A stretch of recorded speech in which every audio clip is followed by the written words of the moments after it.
Halo, ketemu lagi dengan terapis autisma masih dengan panduan 101 untuk orang tua yang memiliki anak berkebutuhan khusus.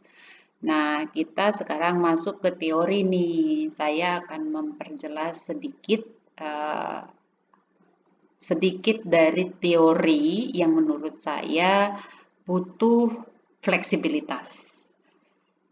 Dulu, waktu pertama kali saya jadi terapis, itu saya kan nggak memiliki pengetahuannya ya, saya tidak memiliki teorinya gitu. Tapi yang saya punyai itu insting. Dan saya yakin orang tua berkebutuhan khusus lebih lagi memiliki insting.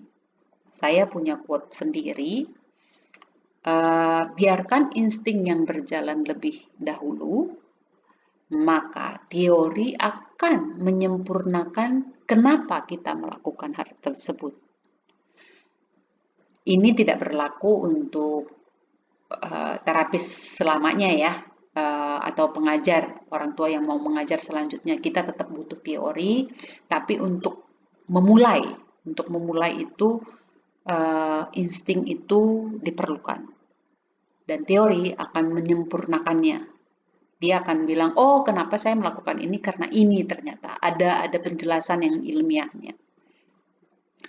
Nah, target di teori kan kalau kita kasih satu perintah, maka itu yang menjadi target perilaku kita.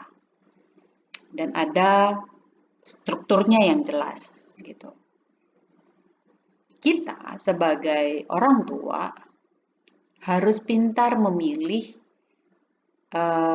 target ini akan saya ajarkan dalam bentuk apa. Semisal ada target mengenal benda-benda atau mengenal bagian dari tubuhnya atau mengenal hal lain gitu ya. Target ini harus kita kembalikan apakah berfungsi ke anak, bermanfaat ke anak, dia membutuhkannya. Jadi bukan sebaliknya ya, kita sebagai orang dewasa berpikir kamu butuh nanti. Yang dari point of view si anak, dari si anak sendiri, apa yang dia butuhkan saat ini, apa yang dia sukai saat ini, gitu. Jadi kalau saat ini dia sukanya makanan, maka kita mengajarinya dengan makanan.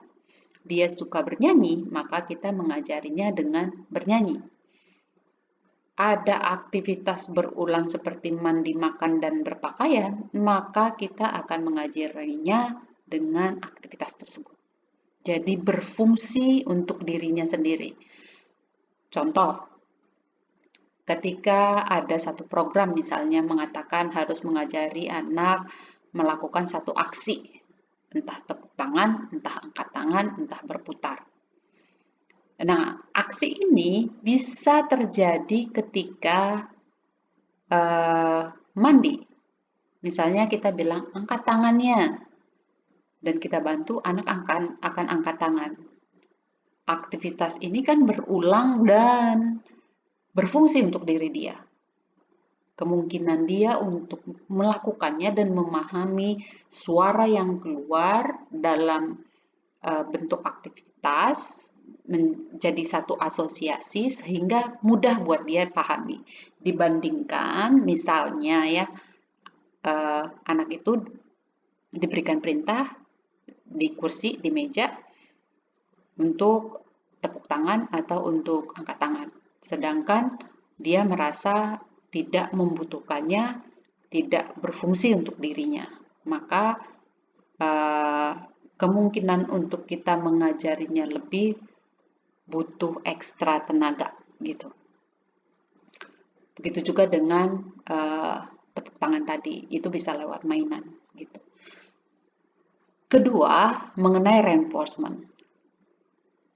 Reinforcement dalam teori untuk membuat sebuah perilaku berulang di kemudian hari. Artinya, ketika kita ingin membentuk, men-shape atau eh, ingin memotivasi anak di awal, maka reinforcement ini sangat dibutuhkan.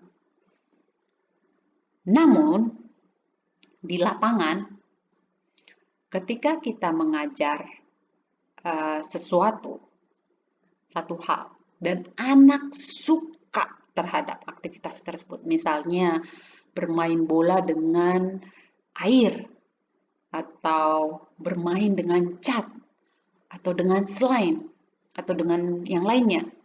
Karena dia suka dengan aktivitas tersebut, maka aktivitas tersebut sudah menjadi motivasi. Maka reinforcement berbentuk makanan, berbentuk mainan, atau bahkan pujian sudah tidak dibutuhkan lagi karena aktivitas tersebut sudah membuat dia termotivasi untuk melakukannya. Hal lain, ketika si reinforcement itu diberikan dalam bentuk sekuen yang jelas, setiap satu pertanyaan dapat, anak ini bisa baca, maka bisa ketergantungan nih. Kita harus cepet-cepet ganti atau model pemberiannya yang dirubah-rubah. Ada variabelnya yang jelas.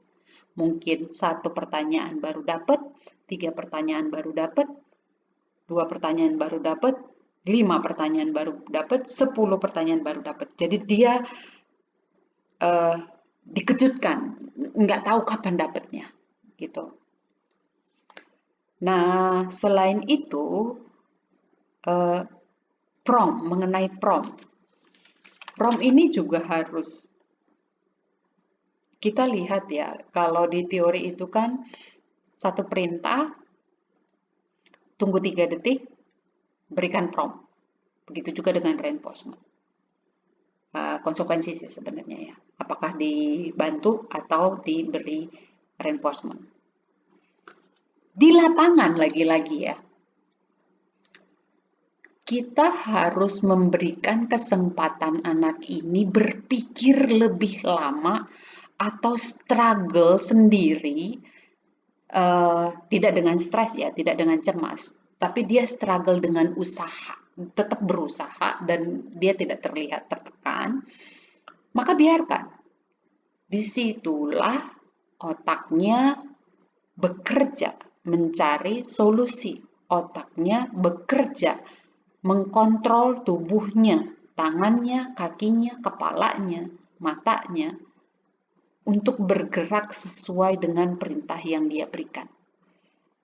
Karena kalau semua dibantu atau diberikan bantuan, kesempatan anak ini untuk memiliki problem solving jadi minim, jadi lebih sedikit karena bantuan yang terlalu cepat diberikan atau bantuan yang terlalu banyak diberikan. Jadi harus hati-hati juga. Gitu. Itu 3 hal yang menurut saya harus kita perhatikan dengan baik. Gitu ya. Selain banyak lagi teori-teori lainnya. Ini catatannya untuk orang tua yang mengajar di rumah. Demikian, semoga bermanfaat. Ketemu lagi di lain kesempatan. Bye-bye.